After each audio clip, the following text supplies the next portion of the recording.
euh, parmi vous, des gens qui ont des cas à présenter ou pas? Il n'y avait pas Étienne? Peut-être avant, Carole. Carole, donc vous souhaitez que nous discutions des cas ensemble?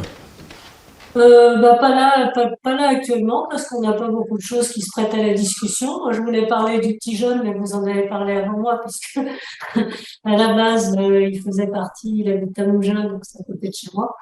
Donc voilà, mais sinon, non, on n'avait pas de cas particulier, mais cette histoire-là me fait venir une question, parce que j'ai vu un patient, c'est la première fois que je vois ça.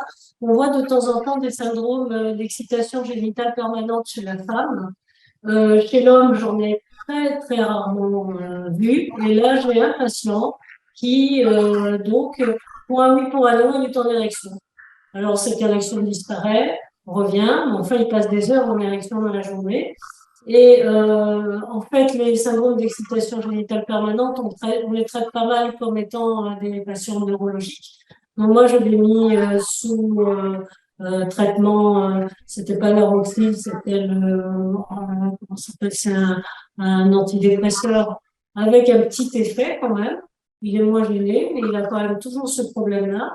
Je lui ai fait faire l'IRM, enfin les explorations, il n'y a rien de particulier. Je me demande s'il ne faut pas lui faire faire aussi des explorations vasculaires, finalement. Pardon? Des explorations vasculaires, finalement. Alors, nous, on a eu Il y a du duloxétine pour l'instant. Nous avons eu, Carole, il y a 1 an ou 2, un patient de 32 ans, hyperactif, qui a, et je pense qu'il l'a toujours, un priapisme en décubitus. Donc, Nocturne. donc.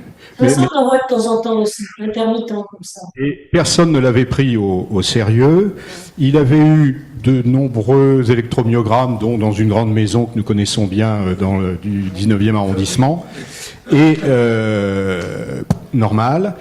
Et puis, personne ne voulait s'occuper de ce patient. Puis, en fait, nous l'avons exploré. Jean Floresco, neurologue et neuropsychiatre, lui a fait un électromyogramme et a trouvé une figure d'excitation positionnelle, si ma mémoire est exacte, du nerf pudendal. Et on lui a fait une IRM pelvienne qui a montré en fait une compression d'une branche du plexus sacré par la pointe du coccyx. Et le patient n'a pas voulu le patient ne donne pas suite. Il fait le tour des maisons parisiennes, il hante l'HEGP, je crois, plusieurs fois par mois. Mais on a la solution, on lui a dit, il veut pas, bon, à tort ou à raison, je pense qu'il a tort quand même, avoir une résection coccygienne qui peut-être diminuerait cette excitation. En tout cas, c'est une histoire d'excitabilité, etc. Mais en fait, c'est une histoire probablement mécanique, en l'occurrence. Le mien, pas du tout. Hein. Je vais faire l'IRM pelvienne, je vais faire l'IRM de la charnière, l'IRM lombaire, etc. Et c'est un gars qui, lui, a à la moindre occasion, finalement, une érection. Il se déshabille, il a une érection à tout moment. Mais sous du duloxétine, ça va un petit peu mieux quand même. Et donc, tu évoquais l'exploration artérielle, vasculaire. Alors, je me posais la question, finalement, s'il ne fallait pas lui faire également une exploration artérielle. Qu'est-ce que vous en pensez? Parce que c'est vrai qu'on est un peu démunis devant ces trucs-là. Moi, j'en ai vu une fois dans ma carrière chez un homme. Chez les femmes, on en voit quelques-unes quand même. Voilà, c'est des trucs un peu compliqués, on ne sait pas trop. C'est souvent associé à l'hyperactivité de la vessie, des patients à lui. Chez la femme, souvent, c'est associé au syndrome des jambes sans repos, des trucs un peu non classables, mais plutôt neurologiques. Hein. Et voilà. Et qu'est-ce qu'on leur donne? Alors, est-ce que c'est arrivé brutalement ou il était normal avant et tout d'un coup ça s'est installé? Oui, tout à fait. C'est un type qui n'a pas de facteur psy particulier. Il a une quarantaine d'années. C'est arrivé brutalement, je ne crois pas. Il a commencé à avoir ce type de problème et il décrit bien ce qu'il décrit dans ces syndromes-là, c'est-à-dire une sensation d'excitation génitale, sans désir, sans sensation subjective non plus, et gênante. Et non calmée forcément par une éjaculation. Et alors, dans ces cas-là, puisque c'est souvent neurologique et éventuellement associé au syndrome du jambe sans repos. Est-ce qu'on a essayé le Cifrol ou la Dartrel, ce qu'on donne, ce qu'on préconise? Oui, enfin, en l'occurrence, moi, pour l'instant, je m'en suis arrêtée là parce que je l'ai vu récemment, il m'a dit que ça allait un petit peu mieux, et pour l'instant, il est sous du autre équipe. Étienne Joguet, tu veux intervenir, chirurgien vasculaire à Caen? Oui, bonsoir, merci de me répondre, je suis désolé. Vous m'entendez là, c'est bon? Oui. Plus ou moins.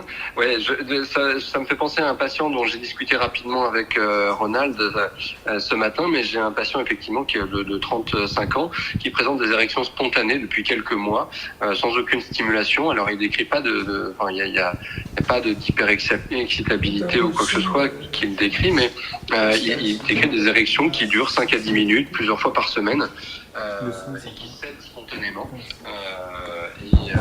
Et c'est vrai que j'ai pas eu du tout pas de contexte psychologique particulier ou quoi que ce soit. Donc j'étais un peu embêté de savoir quoi lui proposer parce qu'effectivement il est gêné par ce truc-là et pour le moment j'ai pas vraiment de réponse à lui apporter. Alors j'ai pas fait d'IRM, effectivement j'y avais pas pensé, mais ça me fait penser un petit peu à ce que vous décrivez. Donc est-ce que vous préconisez de faire une IRM éventuellement dans ces cas-là de direction un peu inhabituelle, je sais pas. Il a eu un électromyogramme ou pas? Il n'a pas encore eu d'électromyogramme, non, c'est vrai que j'ai pas. C'est un patient que j'ai vu récemment. Marie, et, moi, je ferai un bilan hormonal déjà de principe. Alors, le nerf dorsal de la verge. donc Marie Audouin, urologue. Moi, je commencerai déjà par lui faire un bilan hormonal aussi un peu complet. J'entends pas très bien. Un bilan hormonal, dit Marie, au début. Ça s'est fait, il était normal, ouais. Bilan normal. Parlez au micro, s'il vous plaît, madame. Oui, mais en fait, ça marche pas. Ou alors, il faut parler très très fort au micro. Non, je vérifie. Test. Donc, bilan hormonal, dit Marie, mais donc il est normal. Oui. Ouais, puis effectivement, en général, on trouve pas forcément grand-chose sur ces bilans, sur les érections un peu spontanées comme ça, mais IRM, électromyogramme, et puis. Alors après, il y a des études qui avaient, en termes de traitement, qui proposaient de donner du tadalafil 5 mg quotidien, en partant du principe que ces érections, elles pouvaient être aussi liées à un peu d'hypercoagulabilité ou des choses comme ça au niveau du sang. Mais alors, je crois aussi, pour les érections nocturnes douloureuses, qu'il est recommandé aussi de faire des électrophorèses de l'hémoglobine dans certaines études. Voilà. Oui, c'est vrai. Pensez à une anémie falciforme. De manière générale, on a eu quelques cas du même type, avec des histoires cliniques, pas toujours identiques, mais avec des ennuis du même ordre, avec des gens qui dorment plus ou mal la nuit, et ça peut occasionner des syndromes dépressifs. On recommande, les gens avec qui on en a parlé, comme Ludovic Drouet, ont recommandé de faire des études approfondies de la crasse sanguine pour voir s'il n'y a pas une anomalie de coagulation. Un petit commentaire sur la suggestion de mettre les priapismes ou les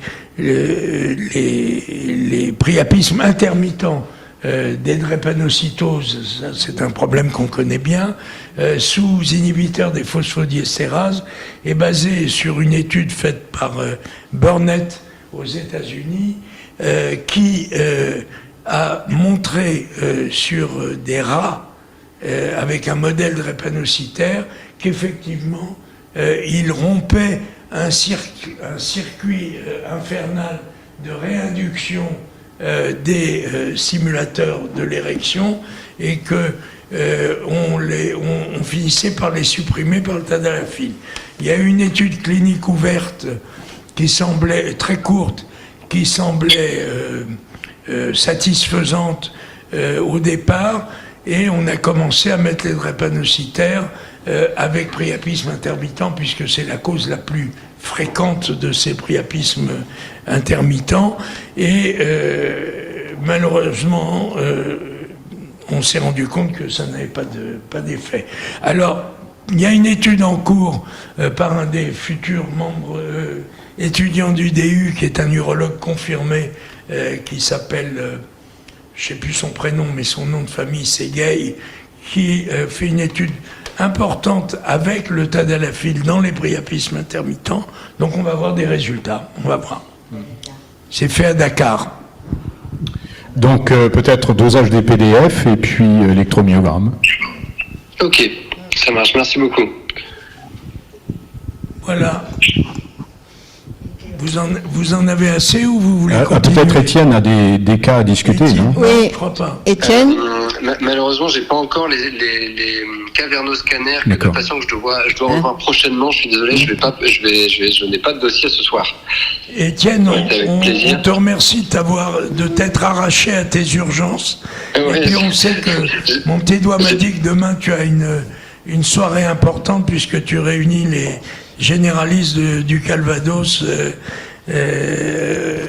autour de toi, autour de la promotion de ton centre de dysfonction érectile, puisque c'est une de nos joies du DU, c'est que c'est une équipe entière qui s'est formée autour de la dysfonction érectile à Caen. Il y avait des précédents avec Dominique Maïsa, mais là, vraiment, en tout cas, on est très heureux de savoir que tu t'investis dans ce domaine.